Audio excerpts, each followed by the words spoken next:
improve the living condition of women and children and restrict their employment under certain age. They also opposed similar labor reforms in Bombay on the plea that they were prompted by Lancashire interests. However, they supported labor reforms for Assam tea gardens, as capitalist interest involved there was of foreign origin, happily forgetting that the Indian mill owners in Bombay exploited their laborers in no less flagrant ways. Finally, their advocacy of indigenous capitalism as a panacea for Indian poverty revealed their true colors. It was the pro-landlord and pro-bourgeois policies of the early Congress politicians that allowed the colonial government to project itself as the real protector of the poor. These early moderate politicians were also mainly Hindus, barring the notable exception of the Bombay politician, Badruddin Tyabji. Between 1892 and 1909, nearly 90% of the delegates who attended the Congress sessions were Hindus and only 6.5% were Muslims, and among the Hindus again nearly 40% were Brahmins and the rest were upper caste Hindus. 8. This social composition inevitably resulted in social orthodoxy, as social questions were not to be raised in the Congress sessions till 1907. More crucial, however, was the question of mobilizing the Muslims, as the Congress demand for elected councils was not liked by prominent Muslim leaders like Sir Sayyid Ahmed Khan, who feared that this would mean Hindu majority rule the dominance of the frail Bodhid Bengalis to the disadvantage of the Muslim minority. 9. In response to this, in its 1888 session, Congress passed a rule that no resolution would be accepted if an overwhelming majority of Hindu or Muslim delegates objected to it. In 1889, in its resolution demanding reform of legislatures, a clause was added recommending proportional representation of the minorities. But these symbolic gestures did not remove the apprehension of the Muslims, while the crucial silence of the Congress during the cow-killing riots of 1893 added further to such misgivings. Congress was not directly involved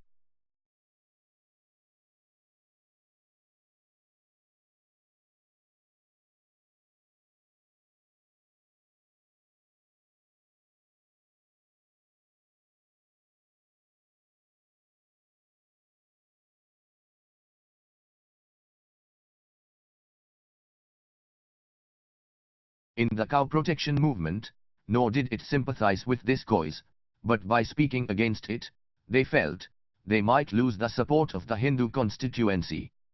Its silence was misinterpreted for legitimate reasons as concurrence, and as John Maclean has shown, Muslim participation in Congress sessions began to decline rather dramatically after 1893.11, yet there was no major Congress endeavor to bring the Muslims back into its fold.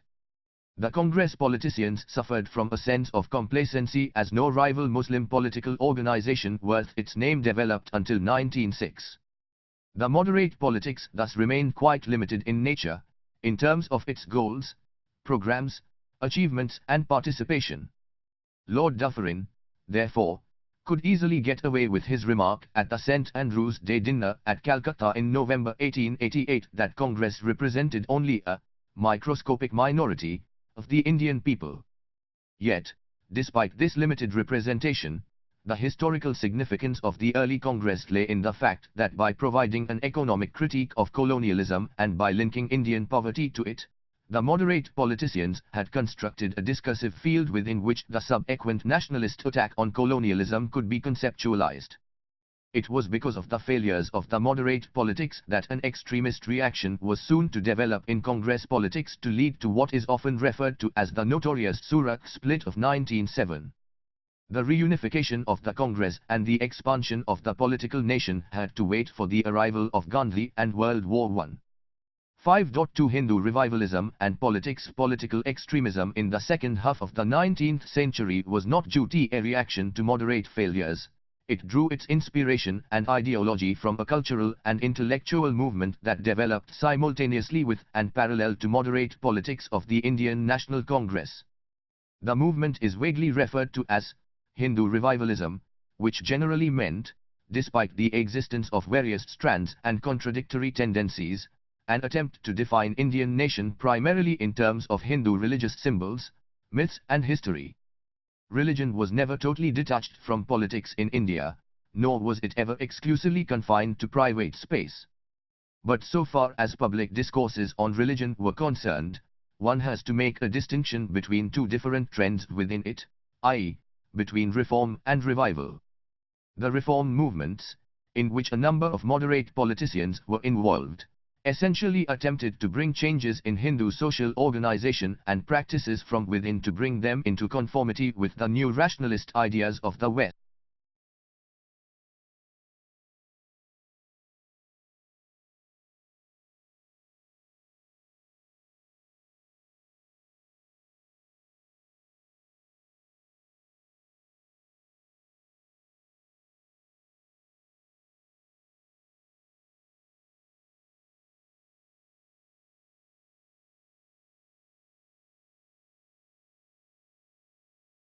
Creation of the National Social Conference as an adjunct body to the National Congress in 1887 is an indication of this mentality. Although religion was kept deliberately out of its agenda, the issues it discussed and reforms it recommended to various provincial organizations had point-strong religious implications. These movements were both influenced by Western post-Enlightenment rationalist ideas and were also responses to the challenge of westernizing forces and their critiques of Hindu civilization. Arya was Ch's second aspect of reformism that eventually led to revivalism. For, to many Indians, reform which was often backed by the colonial government appeared to be an inadequate response or indeed a surrender to Western critics and imported rationalist ideas. Nationalism and reformism seemed to be contradictory ideas, as Charles Hainsworth, 1964, has argued, and this led to the growth of anti-reformism, based on a sense of pride in everything Indian. This is what is often referred to as revivalism, marked as it was by a conceptualization of a glorious Hindu past, believed to have been degenerated under Muslim rule and threatened by the British. This glorification of Hindu civilization over Islamic or Western often boiled down to attempts to exalt and rationalize Hindu institutions and practices, sometimes even to the point of offering articulate resistance to urgent social reforms. The late 19th century witnessed the gradual weakening of the reformist trend and the strengthening of such revivalist forces. But this revivalism was not just obscurantism, as it had a strong political overtone, dictated by the historical need of sculpting a modern Indian nation. Among the reformist organizations, the Brahmo Samaj in Bengal, which was more modernist in its approach, was weakened after the 1870s by internal dissent and divisions. This was followed by the emergence of the Ramakrishna Vivekananda movement in the 1880s. While Brahmo Samaj's appeal was to intellect, that of Ramakrishna Paramahansa, the Brahman sage at Dakshineswar near Calcutta, was to the mind and emotions. Completely untouched by Western rationalist education, he offered simple interpretations of Hinduism, which became immensely popular among the Western-educated Bengalis, tormented by their subjection to the drudgery of clerical jobs in foreign mercantile or government offices. Ramakrishna's teachings offered the possibility of an escape into an inner world of bhakti, despite the binding disciplines of alien jobs. Thus, although in his teachings there is hardly any direct reference to colonial rule, there is however an open rejection of the values imposed by Western education and the routine life of a time-bound.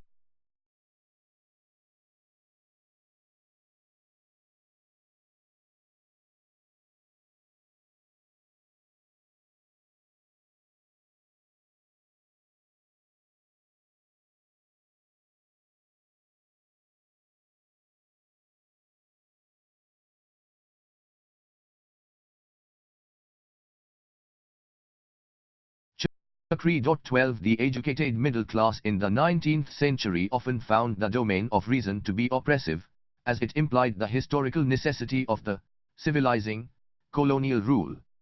Therefore, in the teachings of this uneducated saint at Dakshineswar, this subordinated middle class found the formulation of a new religion, which, to use Parth Chatterjee's phrases, appropriated, sanitized, and classicized the popular traditions into a national religious discourse. 13 Ramakrishna was not a revivalist per se, for he inculcated a form of religious eclecticism, which did not however involve the preaching of an open and fluid syncretism. There are various ways to achieve God, he argued, but one must stick to one's own path in a world of fairly rigid divisions. Ramakrishna's Catholicity therefore soon came to be projected as an essence of Hinduism and became for his disciple, Vivekananda, a ground for claiming the superiority of Hinduism over all other religions. It was Vivekananda who infused into this discourse a missionary zeal. He condemned the other reform movements as elitist and invoked the ideal of social service. The best way to serve God, he emphasized, was to serve the poor people.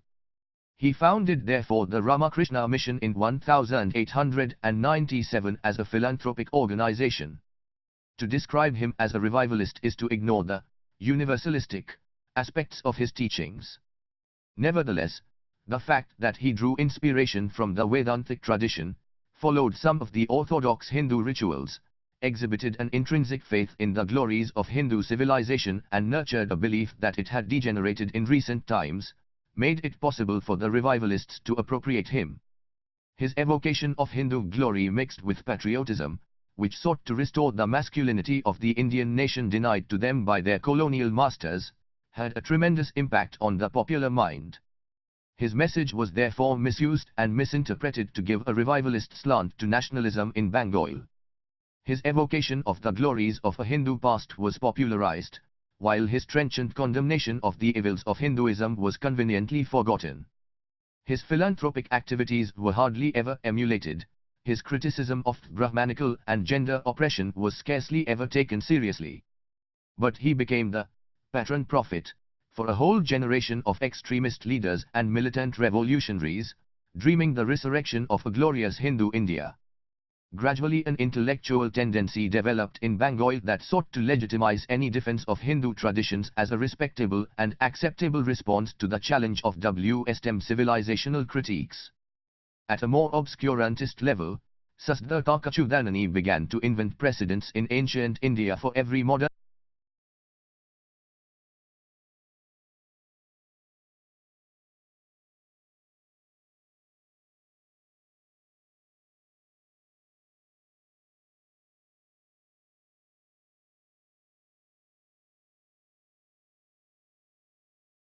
scientific discovery of the West. Not that he was out there to reject or discredit modern science, but tried to show that everything the modern West claimed to have invented was already known to Indians long ago. This he believed was the only way to evoke respect for Hinduism among a Western-educated middle class devoted to the goddess of reason. The whole campaign took the form of an aggressive propaganda, through a number of regional journals and organizations like Bharatvarshiya Arya Procharini Sabha, committed to the idea of reviving the Aryan religion, as expounded in the Vedas, Tantras and Puranas. 16 On the other hand, there was the more sophisticated intellectual tradition of Bankim Chandra Chatterjee, portraying the mythical figure Krishna as the modern politician and a nation builder. It was in his novel Anandamaya, published in 1882, that he invented an icon for the nation, the mother goddess, identified with the motherland. And the song Band Matram, Hail Mother, which he composed in exaltation of this once beautiful mother, became the anthem of nationalist movement in India. But the way he imagined this icon shows that although taken from the repertoire of Hinduism, it was nonetheless highly unorthodox. 17 Without a revival of the religion of the nation there was no good possible for India, he believed. But this was not the orthodox ritualistic Hinduism he was talking about, but a reconstituted Hinduism, the more rationalistic them, that was regenerative and not obscurantist. In him, therefore, we find quite an unprincipled use of Hinduism, a recognition of its elasticity, and its immense internal diversity, which made it possible to stretch its resources to accomplish a task that it was never asked to achieve, i.e., to imagine a history that would unite a nation against foreign domination. 1s In Maharashtra, the Ranade school of reform and their Prarthana Sarnaj had been following a cautious policy of social reform along the lines of least resistance. But by the 1890s they came to be assailed both by the radicals and the orthodox elements. Behramji Malabri's 1884 note on child marriage leading to enforced widowhood led to a countrywide debate on the prohibition of child marriage. This social institution had by then become an issue of public debate as a result of a court case in 1884-88, in which Rukmabai, a 22-year-old Hindu woman belonging to the carpenter caste, was taken to Bombay High Court by her husband Dadji, because she refused to recognize his conjugal rights. She was married as an infant, and after 11 years of separate living, she argued that unconsummated marriage was no longer binding on her.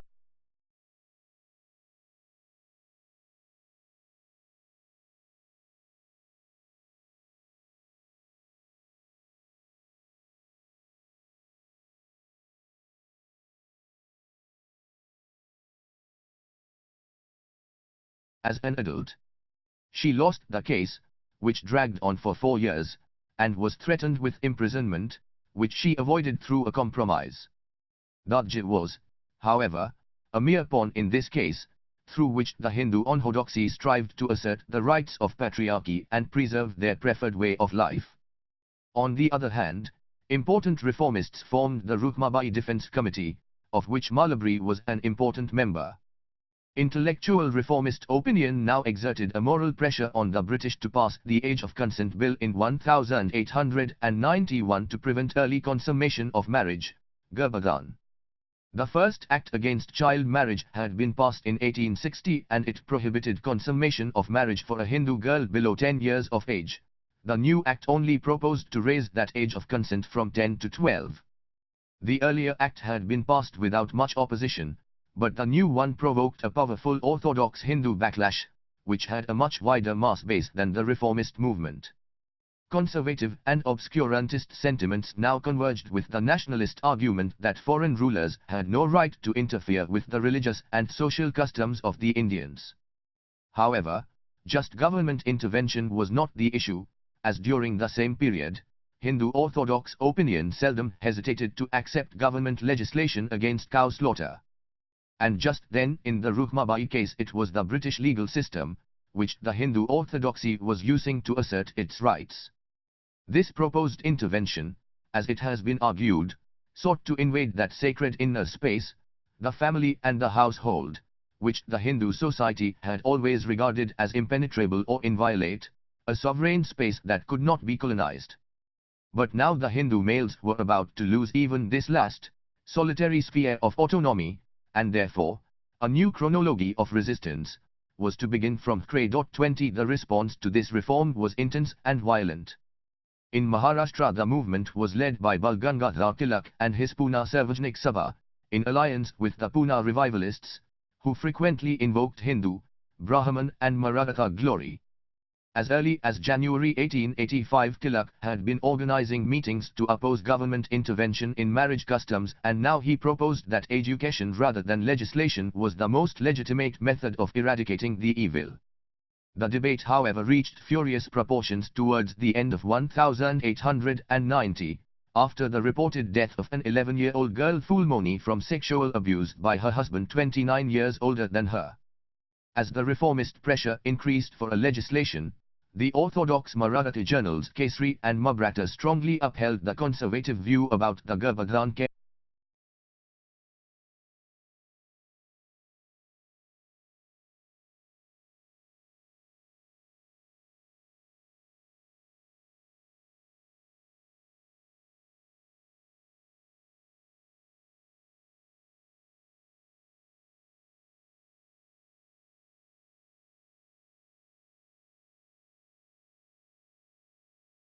Moni, which required the Hindu girls to be married before reaching puberty, but consummation had to await puberty.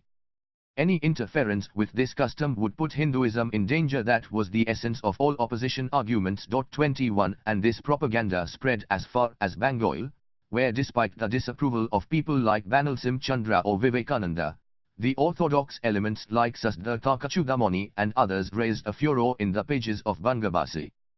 22 This cacophony of obscurantist propaganda tended to drown the reformist voices like that of Professor Rajiv Bhandakar of the Pune Deccan College. Following the Orientalist cognitive tradition of textualizing Indian culture, he showed through meticulous research on the Dharmashastras that marriages after puberty were allowable and not opposed to Hindu religious laws. We should remember, however, that men like Tilak in their personal lives were hardly ever obscurantists, as his own eldest daughter remained single till 11 the age of 13. 23 But in this debate they found a powerful self-confident rhetoric against foreign rule. As Tanika Sarkar argues, the Hindu woman's body became the site of a struggle that for the first rhyme declare the war on the very fundamentals of an alien power knowledge system. However, in this protest against Western reformism and rationalism, the pain and tears of the child wives were completely forgotten. 24 There is one interesting point to note here.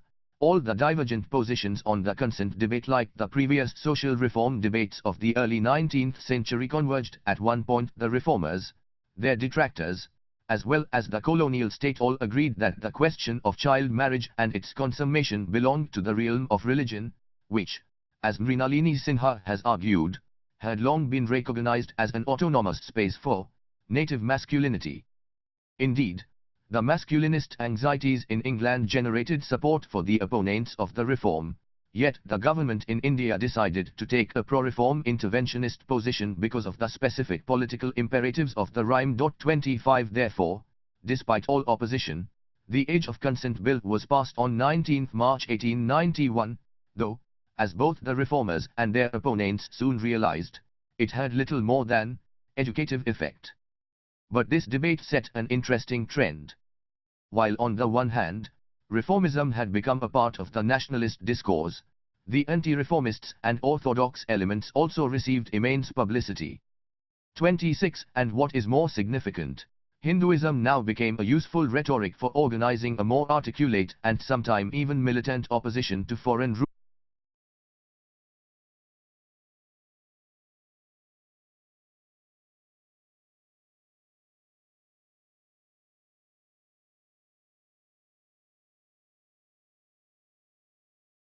The use of orthodox Hindu religious symbols for political mobilization took a more militant form in North India through the Arya Samaj and the cow protection movement, which led to widespread communal violence in 1893. Arya Samaj was established in 1875 by Dayanand Saraswati. Gradually, it found a fertile ground in Punjab and the northwestern provinces. It offered a sharp criticism of the existing Hindu practices, like idolatry, polytheism, child marriage, widow celibacy, foreign travel, dominance of Brahmins and caste system. Indeed, what it inculcated was an aggressive assertion of the superiority of ancient Indian religion, based on the Vedas over all other faiths.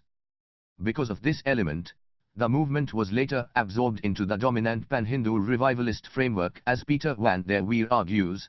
The reformist Arya Samaj and their orthodox critics found a common ground in their defense of the Hindu nation.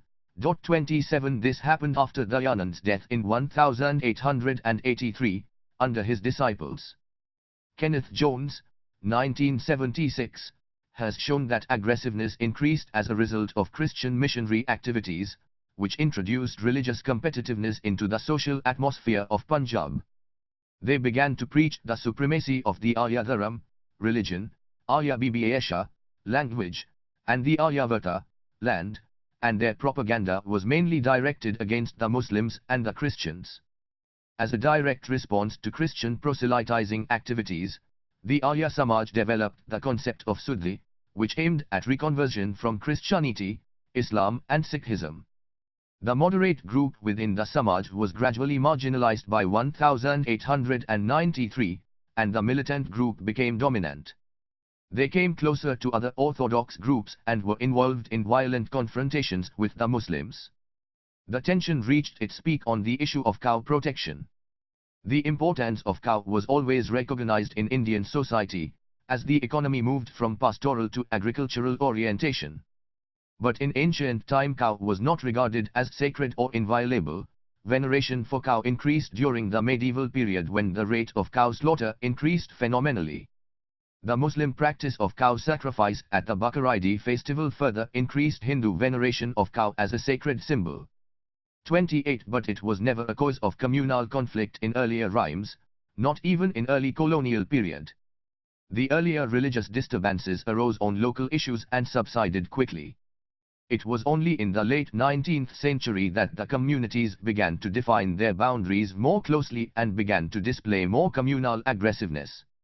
The Hindus clearly lacked organizational integration, and therefore Hindu mobilization took place around the symbol of cow, which communicated a variety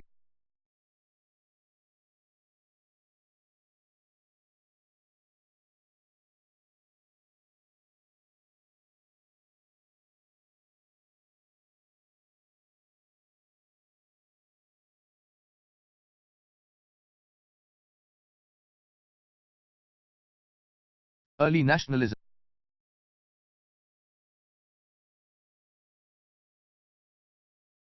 241 logical constructs relevant to both the Brahmanical and devotional traditions of Hinduism. Cow, in other words, was a generally acceptable symbol across regional, linguistic and denominational barriers. It was first the Kukas, a reformist sect among the Sikhs, who took up the cow protection issue in 1871 in order to galvanize their movement and win more support. They were involved in some violent incidents trying to stop cattle slaughter by the Muslims and invited in the process ruthless repression from the government. In the 1870s, however, the cow protectionist sentiments rapidly spread in Punjab, northwestern provinces, Awadh and Rohilkhand. The Arya Samaj converted this sentiment into an organized all-India movement. The mobilization took place through the establishment of the Gorakshani Sabhas, cow protection societies, which became most strong in the Hindu-dominated areas like Bihar, Banaras division, Awadh, eastern Allahabad, and later on in Bengal, Bombay, Madras, Sindh, Rajputana, and the central provinces. 31 During Dayanand's time, the cow protection movement was not overtly anti-Muslim, and by providing economic and nationalist arguments, he also tried to rationalize the movement and gave it a certain amount of respectability. But gradually it became an issue of communal rivalry as the debate over the legal ban on cow slaughter arose. For the Muslims, a cow was cheaper than a sheep or goat for sacrificial purposes. Cow slaughter also had a political meaning for them. It meant a symbolic assertion of freedom from Hindu supremacy. The issue was fought at the modern institutional level of municipalities, legislatures, press and political meetings. By the middle of 1893, the provocations and counter-provocations reached its peak, leading to the outbreak of the first riot in Mau in Azamgarh district over the rival interpretations of a legal ban on cow slaughter. The riots rapidly spread over a wide region. 31 riots took place in 6 months in Bihar and the northwestern provinces. These were led by the Zamindars and religious preachers and followed by the peasants. The mass participation was sometimes the result of social coercion, but sometimes it was also spontaneous. Market networks were used to ensure participation. 32 The series of violent incidents culminated in a riot in Bombay involving the working classes.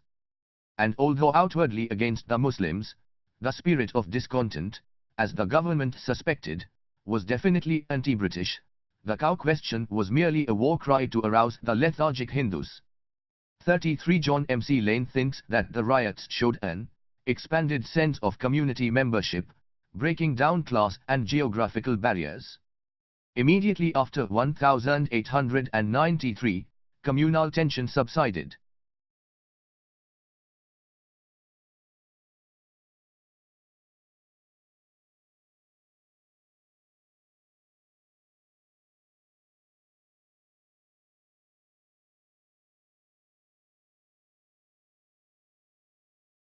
Cow protection movement also lost its momentum, although it continued in some areas for some more time. This shows that cow itself was perhaps not important. It was being used as a symbol for community mobilization. There was an increasing need for such mobilization along community lines. As constitutional questions were now being discussed, new competitive institutions were being created. In such an environment of competition, there was need for both the communities to mobilize along communal lines in order to register their collective presence in the new public space, and the cow served as a handy symbol. Gyanendra Pandey, 1983, has shown that the cow protection movement did not yet indicate a complete communal polarization of Indian society. The construction and articulation of the communal category was entirely in the interest of the elites, while various other groups participated with various other motives. The Zamindars, by leading the Gorakshani Sabhas, tried to reassert their social power that had been slipping away from their hands because of the various changes instituted by colonial rule. The peasant participants came mainly from the Ahir community, who had been socially mobile and, therefore, had to legitimize their new status by projecting their Hinduness. This did not mean that the barriers of class had been dismantled or permanently effaced.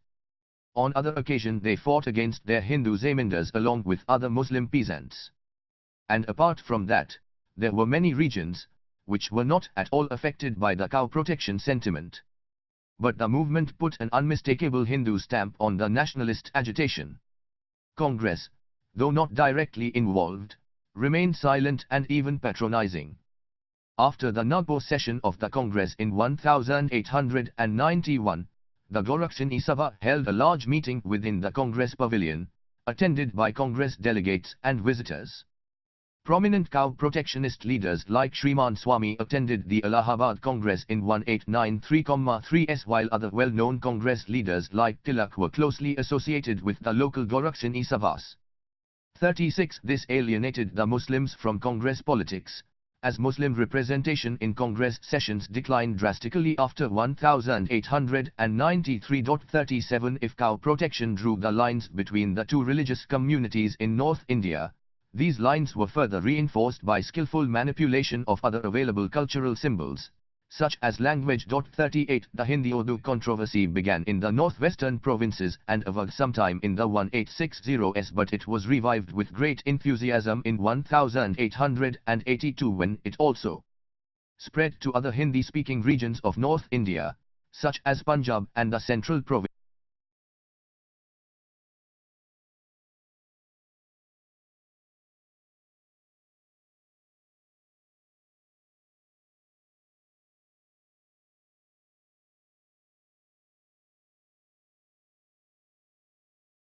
The movement acquired greater intensity in the 1890s with the foundation of the Nagri Pracharani Sabha in 1893 in the holy city of Banaras. Truly speaking, Hindi and Urdu, spoken by a great majority of people in North India, were the same language written in two scripts. Hindi was written in Devanagari script and therefore had a greater sprinkling of Sanskrit words, while Urdu was written in Persian script and thus had more Persian and Arabic words in it. At the more colloquial level, however, the two languages were mutually intelligible. But since Urdu was officially recognized, there was a concerted campaign to get Nagri recognized for all official purposes as well, and the movement proceeded through a literary campaign, memorializing the government and editorializing in the local language press. Leading literary figures like Bharkendu Harishchandra, by upholding the classical Sanskrit heritage of the Hindi language, emphasized its high status and antiquity, but in the process purged it of its local and popular traditions.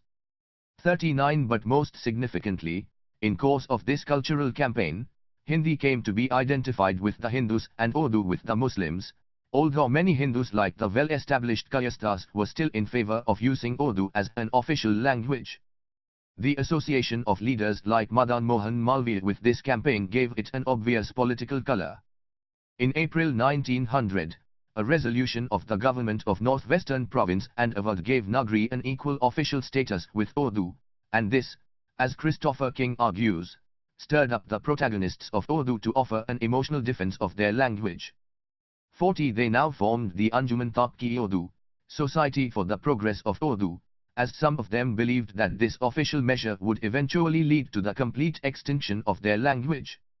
Although this euphoria over the controversy subsided after some time, language henceforth became an important component of the cultural project of nationalism in India. In the wake of the cow protection riots, there were also other more overt attempts to use Hindu religious and historical symbols for the purpose of political mobilization. In Maharashtra, Tilak's next project, to borrow a phrase, was the political recruitment of God Ganpati. 41. Ever since the days of the Peshwas, the Hindu deity of Ganpati or Ganesh used to enjoy official patronage in this region. It was a deity that was equally respected both by the Chikpavan Brahmins and the non-Brahmin lower castes, but Ganpati Puja was always a domestic or family affair.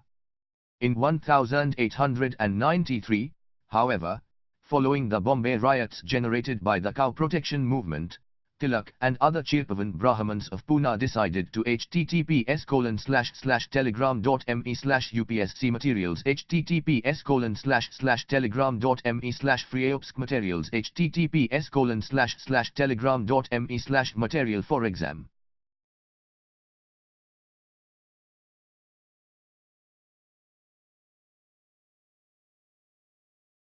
(244) From PLASSEY to Partition organize it as an annual public festival and to imbue politics in it, as a means to bridge the gap between the Brahman-dominated Congress and the non-Brahman masses. Alleging government partiality for the Muslims, he urged the Hindus of Pune to boycott their Muharram festival and participate in a public celebration of the puja of Lord Ganpati. In 1894, to further consolidate the group aspect of the festival, he introduced certain innovations, like the installation of large public images of the god and an introduction of the Mia movement in which singing parties, comprising 20 to several hundred singers at times, sang political songs to communicate the message of nationalism to wider masses. As a result, the Hindus who previously participated in the Muharram festivals in previous years, now largely boycotted it and flocked to the Ganpati festival. And then from 1895 the festival began to spread from Pune to every other part of Deccan. By 1972 towns outside Pune celebrated Ganpati festival. Celebration of Hindu mythical or historical symbols and opposition to reformism now became an accepted practice in Pune politics.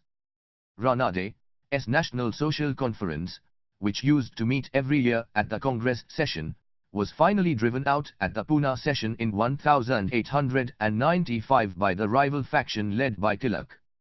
In 1896, Tilak introduced another festival, called Shivaji Festival, to commemorate the coronation of Shivaji Maharaj, who upheld our self-respect as Hindus, and who gave particular direction to our religion. 42 Although the Bombay government did not immediately view these festivals as a direct threat to British rule, it did inspire a number of revolutionaries.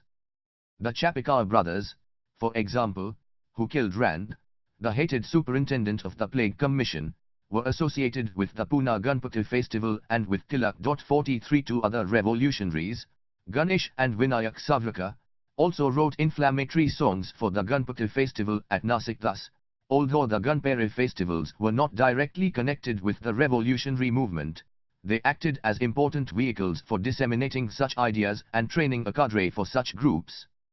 From 1900 onwards, these festivals became overtly political, and it was because of this militant tone that the government virtually suppressed them by 1910. But to what extent the festivals had been able to disseminate the political message is open to question. On the non-Brahmins, the political content of the Ganpati festival had very little impact, while the Muslims were directly alienated by it. 44 And the Shivaji cult was to be put to an entirely different political use by the non-Brahmin leaders like Jyotirao Phule to construct a separate identity of their own. See Chapter 7.2. https://telegram.me/upsc materials https://telegram.me/freeopsk materials https://telegram.me/material for exam.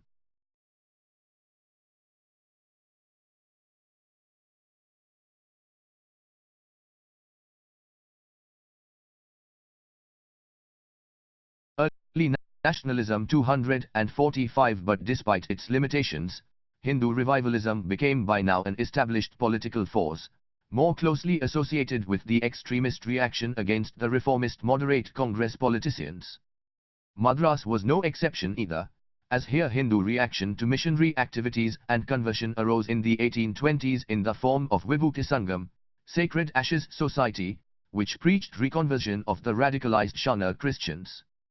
Then in the 1840s came the Dharm Sabha, mainly patronized by the Brahmins and high caste Hindus. The two organizations stood for conservative resistance to change, rigid adherence to Oyamas Brahmadharm and caste exclusiveness. 45 With the establishment of the Theosophical Society in 1882, Hindu revivalism gained strength in Madras, as it stimulated the interest of the educated Indians in the history and culture of their country. It was further reinforced after the arrival of Annie Besant, who also formed the linkage with nationalism and Congress politics. Nationalism in this way came to be associated with Hindu religious revivalist ideas in the late 19th and early 20th centuries. But there are certain problems involved in its history, as this modem idea of syndicated Hinduism was to a large extent the construction of 19th century Western hermeneutics. 4. The term Hinduism was used historically to convey a wide variety of meanings. In a general sense, it meant anything native or Indian.